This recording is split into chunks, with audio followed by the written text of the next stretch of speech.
Hi, Jenny Carlson, the Body Image Builder. And today I want to share with you natural ways to overcome depression. Now, I'm going to tell you a little bit about me and where I come from first. 12 years ago, I had my first baby and I thought life was just going to be wonderful, doing exactly what I was supposed to do. And I got postpartum depression and I could barely get out of bed in the morning. And just the little mundane tasks of eating food and showering every day, brushing my teeth. Oh, it was hard to do. So I researched all these ways to manage depression. I even tried prescription medicine. And what I found on prescription medicine for me is that it made me feel like this. I was numb. I couldn't feel sorrow and depression and sadness, which was good, so it took care of the depression. However, I also couldn't feel joy and hope and excitement. I was just I felt like a zombie. So I really started researching natural ways to overcome depression, and I became my own little guinea pig. So I'm going to share with you today the ways that I found that helped me, and hopefully they can help you as well. So first, let's talk about what is depression? How does it happen? Where does it come from? I believe that we have this little triangle. Our triangle of wellness, of health. We have our body, our flesh and bones, right? We have our mind, and we have our spirit. Now, we have this body and this mind. The mind controls the body, or tells the body what to do, or has the body digest, and we think these thoughts and we choose to go this direction or we choose to go that direction. So these two really play together. However, where does the spirit play in? Well, the spirit is, I believe, our passion, our desire, our purpose here on earth. And the body is the vehicle that moves that spirit around. Now, the mind kind of can get in the way sometimes. It wants to go into the past, and it wants to go over the things that you should have done that you didn't, or that you did but you shouldn't have, or you're resenting and regretful, or it takes you into the future of the things that you gotta do and should be doing and need to do, and it keeps you separated from yourself, because you see, our body, this thing only exists in the present time, only exists right now. There is no guarantee that it'll be here tomorrow or next week. There's no guarantee. So this body only exists now. It can't exist yesterday. In fact, there's a fun little experiment I want you to try. I want you to clap your hands tomorrow. You can't do it because tomorrow hasn't come yet. What about, wait. How about jump up and down yesterday? You can't do it. It doesn't work because our body only exists today. But our mind can take us past and future. And so the mind, when it goes another direction, it becomes separated from the body, right? So I'm going to draw that by a big red line. Separated from the body. What? We don't want that. Now the spirit needs the body to fulfill its purpose, its passion, its reason for being here. And if the body is separated from the mind, and the mind is stuck in la la land trying to do something tomorrow or doing something yesterday, it can't do anything. And so it's stuck. And then therefore it causes a separation between the spirit and the body.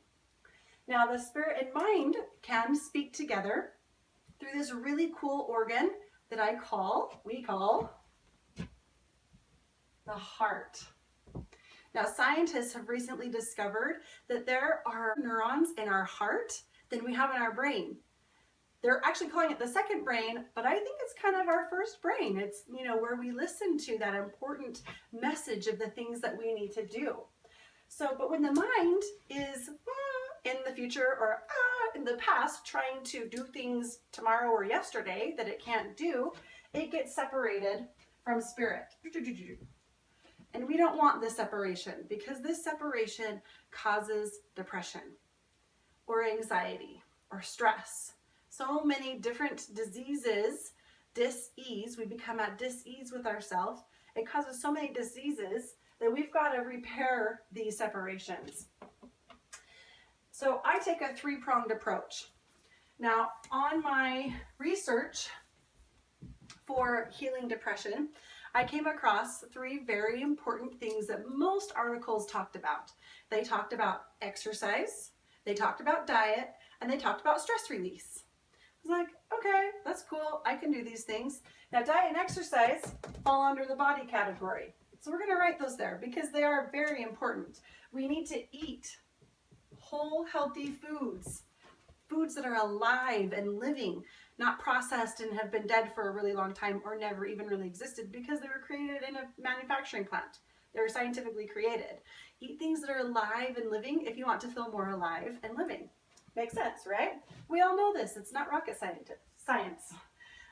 We need to sleep. Sleep is so important. Sleep also can come over here under the mind because the mind needs time to rest so that it can heal the rest of the body. Those two kind of go together. And then, of course, there's movement. This body is not meant to sit all day long. This body has muscles and joints and nerves, and it is meant to move. It wants to move and be free. So you got to move it, okay? Like I said, this one isn't like rocket science. This is like everybody knows this. It's just applying it, right? Just going, okay, how can I move my body a little bit more today? How can I eat something more living today? How can I add more greens to my plate today? And how can I have better quality sleep? Maybe it's not about quantity, it's about quality. How can I have better quality sleep? So there's how we take care of the body. Now the body is just kind of along for the ride here. You know, we've got the mind in the driver's seat and the spirit wanting to take over the driver's seat. Which one's gonna win? So let's talk about some of the things that we need to do for the mind. So for the mind, we have what's called negative thoughts. Okay? Negative thoughts. And I'm gonna write that in red because you wanna learn how to get rid of them. Okay, you've got to get rid of these negative thoughts. Now, what happened for me when I was in my depression is I was living in the past and I was shoulda, coulda, woulda all over myself. I should have done this. If I would have done that, this wouldn't be happening. Blah, blah, blah. And I couldn't change it. I was helpless because I was living in the past and I couldn't do anything about it. And these thoughts just spiraled and spinned and spiraled and spin and spiraled and spin until it spun me into my bed. And I couldn't get out. So I had to start managing my negative thoughts. And there's a whole bunch of cool ways you can do that. Real fast, write it down and throw it away. That was one of the most effective tools that I love, write and burn. Write it down, get it out, let it go. Now we've got rid of the negative thoughts. Now there's space in here for some good things to happen. So we want to put positive thoughts in there. Positive thoughts. So we got to put positive thoughts in place of the negative ones. Sometimes the easiest thing to do, because when I ask people, well, what is it that you want? They go, well, I don't want this, I don't want that, I don't, what do you want? And so sometimes the fastest way to get there is by writing down the negative things, the things you don't want, and then going, okay, what's the exact opposite? And then writing that down. Super easy, and then you get rid of the negative paper, and now you got the positive paper, and you infuse those positive thoughts into your mind. Training your brain to think positive, uplifting thoughts. Very, very important. The other thing for the mind is goals. Goals really helped me when I was depressed because when I was brand new mom, baby, and postpartum depression, it was like this is it. I just wake up and take care of this thing that screams and cries and eats food and poops and then sleeps. And I'm supposed to just be happy. It was really hard for me because I had left a very fulfilling job that I loved, surrounded by fun people, and I'm home with this thing that I don't understand and doesn't understand me. And so I had to have some goals. And I wanted to be a stay-at-home. I wanted to take care of her. I didn't want to have a daycare take care of her. So I had to set some goals. Something that I could look forward to, something I could work towards, something that got me up and out of bed every day. And I had to forgive myself and be kind to myself for the fact that taking care of my daughter wasn't that goal. that wasn't the thing that got me up and out of bed every day, because I felt really guilty about that. I had a lot of mom guilt and shame that I should just want to take care of my daughter. And I wasn't. And so I had to forgive myself. So forgive yourself. Excuse me. Forgive yourself and love and accept that where you are is absolutely okay. In fact, I'm going to put that tool up here under spirit. Forgiveness.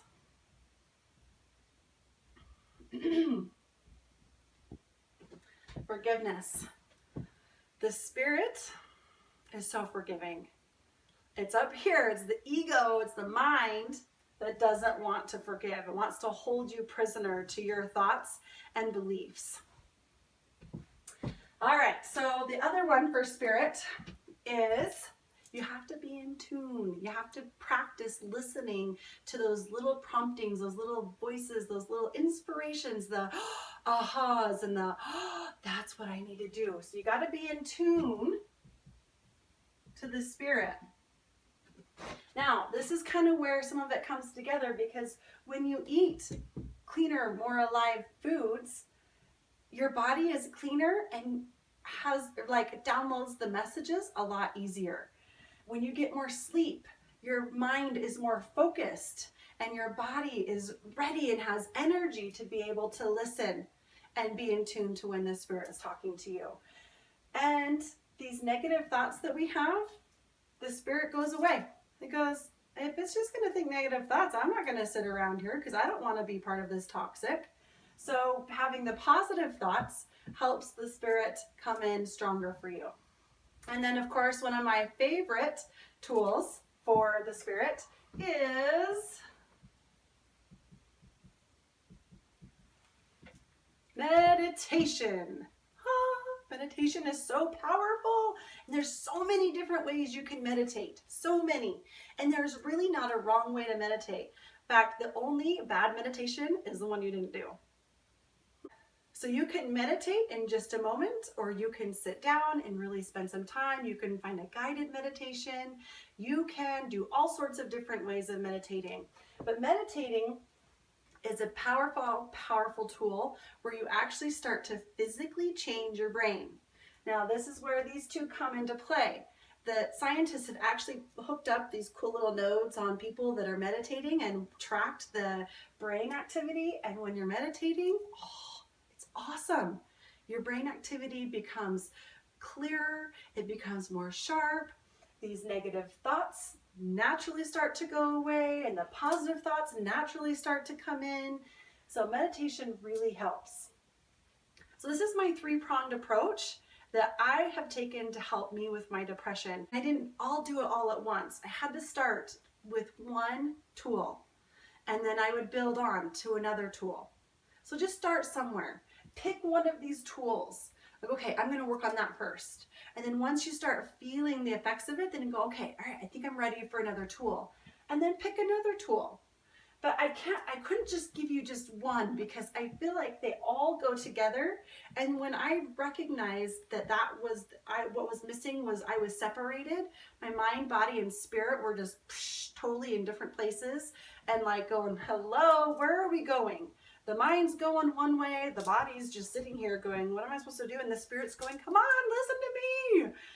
So I didn't feel like I could really just give you one thing. I had to kind of give you what worked for me. So a whole bunch of tools. And I hope that you find at least one of them that will help and work for you. I am a personal mentor, so if you would like help with any of these tools, I would love to help you. You can message me, bodyimagebuilder@gmail.com. Or if you would like a self-paced program, I also have those, bodyimagebuilder.com. My favorite is my workbook to uncovering the real you. Now, it's a whole bunch of steps that you take and habits that you build on your own time, and you kind of pick which one you want to work on so you can start to work and create a holistic life of health and happiness, because you are worth it and you want to be healthy and happy. Have a fabulous day. Namaste.